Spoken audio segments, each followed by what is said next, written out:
What's going on, guys? It's Tori, and welcome to the first mailbag on Blazers Uprise. Now, this is something that I've been doing over on True Blazer Fan for almost the past year.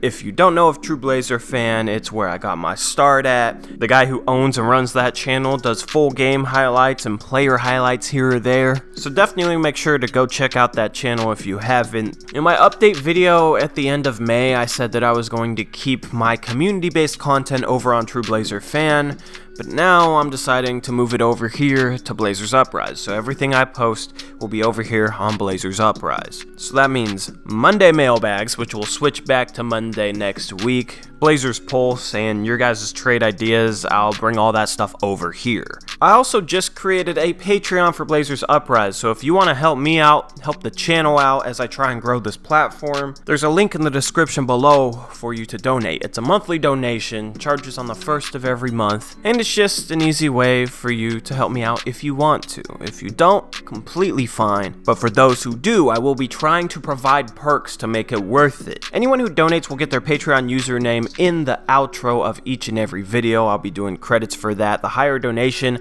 the higher you list in those credits. I'll also be trying to get stuff for giveaways, hopefully some coupons, some 10% off type of things for local businesses that you guys might enjoy to give back to those who donate to me on Patreon. Shout out to Adam Pratt, who's the first patron of this channel. It's greatly appreciated, my guy. And with that, let's jump into your questions from the past couple of days. I say past couple of days because I posted a prompt in my community tab asking you guys for questions. That's because I didn't do a Monday mailbag last week, so I figured I'd give you guys a chance to have your questions more up to date. EJX23.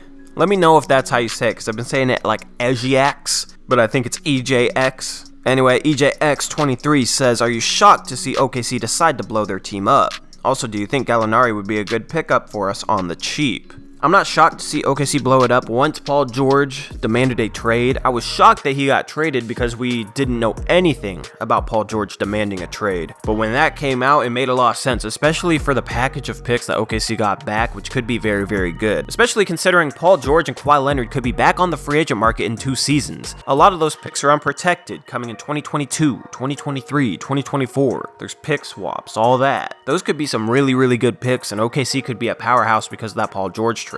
Now I think they definitely need to trade Gallinari, try and get back a first round pick for him, try and get back a couple first round picks for Westbrook, and just completely load up their organization with a ton of first round picks. Gallinari as a Portland trade target doesn't make sense at the moment. I don't see us trading Bazemore for him. We value Bazemore probably a little bit more than we actually should, but we just introduced him at a press conference. Olshey and Stotts seem very high on him, and we'd have to flip him for Gallinari in order to make that trade happen, or we'd have to trade Whiteside for Gallinari, and we're not going to do that either. Maybe at the trade deadline it'd be possible, but Gallinari's often injured. Who knows if he'd even last that long. Doge Gaming says, I asked this in one of your vids, but who do you think will start at power forward? And I can all but guarantee it's going to be Zach Collins. And honestly, there's really nobody else to start at power forward that makes all that much sense. Maybe Scalabrine kills it in the preseason and he's able to be our starting power forward, but other than that, Tolliver? No. Hassan isn't a good enough shooter. He's shot 32% for his career over 4 seasons. I think Collins is probably the best option there because of his defense, as well as his 3-point shooting ability, which I think will improve to like 35-36%. He shot 31% his rookie season, 33% in his second season, so hopefully that continues to climb at that rate. Cash Carter says, very impressed with Trent's 31 points. Do you think Stotts will have Simons playing backup point guard or Hassan? I really hope he starts Simons. I think Simons will be the backup point guard. I think people are a little bit too worried with some of his turnovers. I think that he'll be able to handle that role a little bit easier with better talent around him. And everyone's talking about Hassan as a playmaker, but during his career, he's turned the ball over about as much as he's gotten assists. Per 36 minutes, when he wasn't even handling the ball at all throughout his career, he was still averaging 2.3 turnovers per game. Putting him in a ball handling role, his turnovers are going to be a severe issue. And people who like Hassan aren't really looking at that. The dude has a much higher turnover percentage than assist percentage for his career. And I was brutally honest in that Jake Layman Hassan video, and I got a lot of heat for it. I had people in my DMs telling me I was a bum for it. People telling me, what are you talking about? Hassan is 10 times the player, but providing no evidence as to why Hassan was 10 times the player. I mean, I kind of expected that sort of response. That's why I'm not not always 100% honest, but that video was the truth, man. That's how I feel about Hassan. I don't think he'll start at the backup point guard spot or anything like that. I don't think 3 games out of his 277 game career means that he's able to handle the backup point guard role. Avi says, what starting and bench lineup do you think we'll go with? So this is kind of like the past couple questions, but I think our starting lineup will be Lillard, McCollum, Hood, Collins, and Whiteside, and off the bench we'll have Simons, Bazemore, Labissiere, Tolliver, or Hassan. One of those 3 will play. And then for the backup center, it's probably going to be a guy that we have yet to sign, like a Kenneth Faried, Amir Johnson, Dwight Howard, Check Diallo, one of those types of guys. Michael Sherry says, how realistic is Portland getting Otto Porter Jr.? If Otto Porter Jr. is available at the trade deadline, Portland will be one of the top teams in pursuit for him. Now, the possibility of getting him probably depends on how fast Nurkic is able to get back to the court and how good he looks doing so, because in an Otto Porter Jr. trade, we're probably looking to trade Whiteside and picks for him, but we could probably also put something around Bazemore, a couple expiring contracts for Otto Porter Jr., and then we would bring Hood off the bench, which would be a great role for him. If Otto Porter Jr. becomes available, I think Portland will be one of the top teams chasing him. The one and only said, should the Blazers trade for Kevin Love? No, his contract is awful, he's overrated, he might be declining, his defense is bad, we can't have that type of defense in the starting lineup, he's injured a lot. I don't think Kevin Love's the answer. If he got traded here, I'd actually be kind of excited because that's just a big name player. It'd be fun to bring home the Portland kid. It'd be fun to bring in a player with that level of reputation, but in terms of a basketball move, I don't think it's the right one. Joe Mama says, based on the summer league games and what you've seen from Anthony Simons, what do you think he needs to work on to be the player we need him to be? And I think he needs to work on his ball handling. And it was funny because I was seeing the argument on Twitter that, Anthony Simons can get wherever he wants to go with the ball. And that's mostly true, but that's not due to his ball handling. That's due to his speed, his quickness, his feel for the game, his ability to read the defense when attacking. He has a bunch of qualities that I like out of a shooting guard or a point guard. I honestly think the thing holding him back, though, is his ball handling. A lot of his turnovers, he's getting his pocket picked by guys that shouldn't be picking his pocket. Isaiah Hartenstein picked his pocket, and I think he's just a little too wide and high with his dribble. His dribble isn't tight enough. Sometimes his dribble is so elongated, he has a hard time syncing it up with his movement. He almost moves too fast for his dribbling because it's not tight enough. I also think he needs to add some strength. That second game against Houston, he had a couple of turnovers just when he was trying to gather the ball just because he got bumped. And honestly, his turnovers are fixable. I'm not worried about him being the backup point guard next year. I think he'll be able to handle it. I think he'll work on his handling. Summer League has been a good learning experience for him thus far. And the coaching staff isn't going to throw him in as the backup point if he can't handle it. So just trust the coaching staff. Anthony will get better with his ball handling. He has qualities about him that will help him be a serviceable backup point guard, and he'll be exciting to watch. I have no worries about him whatsoever. GG Snup says, Zach Collins starting at the 4 playing the backup 5, and how do you feel about that? As I said earlier, Zach Collins is probably going to be our starting 4, but he could also play some backup 5. You could stagger him like they used to stagger Dame and CJ, where he subs out a little bit earlier than Whiteside, then subs back in for Whiteside and is the backup center. But I'm thinking they're probably going to sign a backup center and just play Collins primarily at the 4. Solar Money Eat says, I was looking forward to seeing the Thunder Blazer games next year, but who's our biggest rivals now? And honestly, we have multiple rivals. There's 7 teams in the top tier in the West, in my opinion, and all those teams are kind of rivals. Lakers will always be our rival, but that's the case for a lot of fan bases. I guess you could consider the Warriors our rival since they've knocked us out of 3 of the past 4 playoffs, but a lot of other teams would consider the Warriors their rival as well. I think Utah might be that team in the future, but Dame and Donovan Mitchell are cool. Gobert's a good guy. Conley's well-mannered. That just doesn't seem like a team that's easy to hate like OKC was. So who's our number 1 rival now? I have no idea. About Beck says, is it still possible to get Kevin Love? What would we have to trade to get him? We'd have to trade Whiteside right now, and I don't see that happening. That's something to readdress during the trade deadline. Melte says, why don't you like Hassan? Such a special young talent. Played in horrible organizations.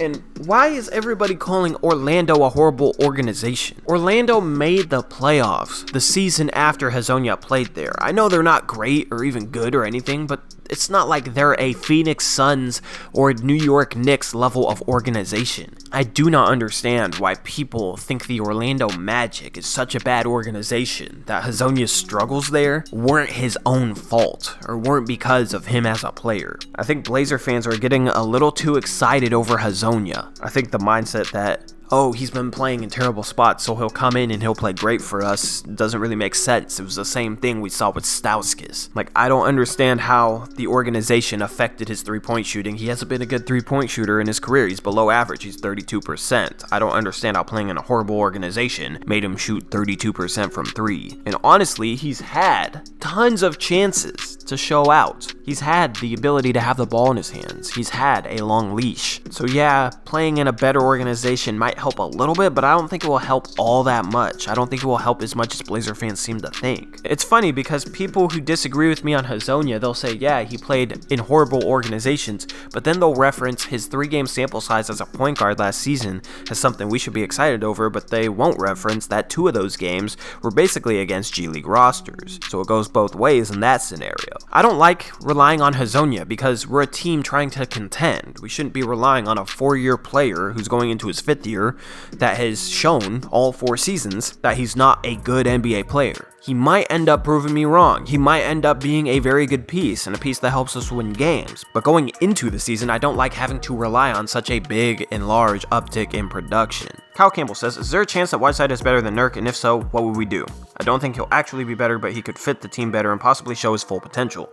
If Whiteside plays better than Nurkic or plays really, really well, that means he'll have more value at the trade deadline. That means we could probably get back a first-round pick and a large expiring contract or 2 for him, and then we can flip those to a 3rd team for a guy like Otto Porter Jr. If Whiteside does better, I just think he'll have more trade value, and it would make just as much sense to end up trading him. Nurkic is on a great contract. We're going to keep Nurkic. Nurkic is not going to be supplanted as our starting center. Whiteside's on an expiring deal, and if he plays great, you could be looking at him getting a bigger payday than Nurkic next summer. You could be looking at him getting $15 to $20 million a year. The free agency class next summer is not good, so guys like Whiteside will get paid. So I still think the right move is to trade Whiteside unless Nurkic, for whatever reason, can't return by the trade deadline. Tron OG says, should we ever trade CJ, and what seed do you think the Blazers might be? Blazers could be the 1 seed or they could be the 7 seed.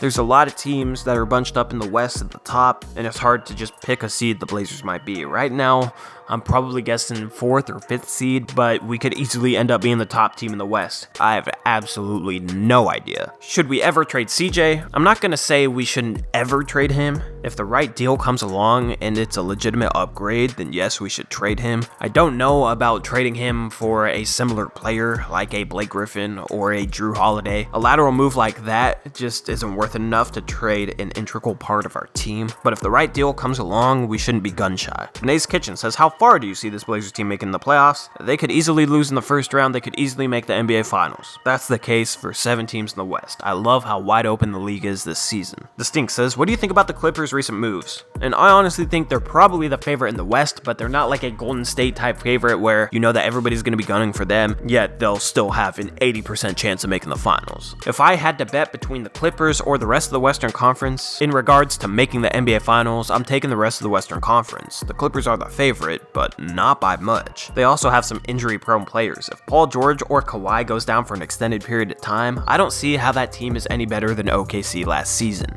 Kyler Humphrey Game says, how do the Blazers beat the Clippers or Lakers? If you're talking about in a playoff series, they probably got to go get a big Otto Porter Jr. or Robert Covington type of defender to put on LeBron James, Paul George, and Kawhi Leonard types. The one thing I don't like about this offseason is we don't have a big versatile defender anymore, and those types of defenders are good to put on those types of wings. We're going to miss Harkless and Aminu in that regard. Rodney Hood against LeBron. Rodney Hood's a pretty skinny guy. I feel like LeBron will be able to take advantage of that. Collins is a power forward, isn't really able to slide down and guard shooting guards or small forwards like Aminu was, so our lack of defensive versatility could be a problem. I think we need to address that at the trade deadline. And there were a few other questions, but a lot of them were in regards to things I already said. So with that, I'll wrap up this video. I hope you guys enjoyed. Make sure to leave a question down below if you want to be included in next week's Monday mailbag. Also remember, if you want to help me out, Patreon link is in the description. And with that, I'm out of here. I'll see you guys later.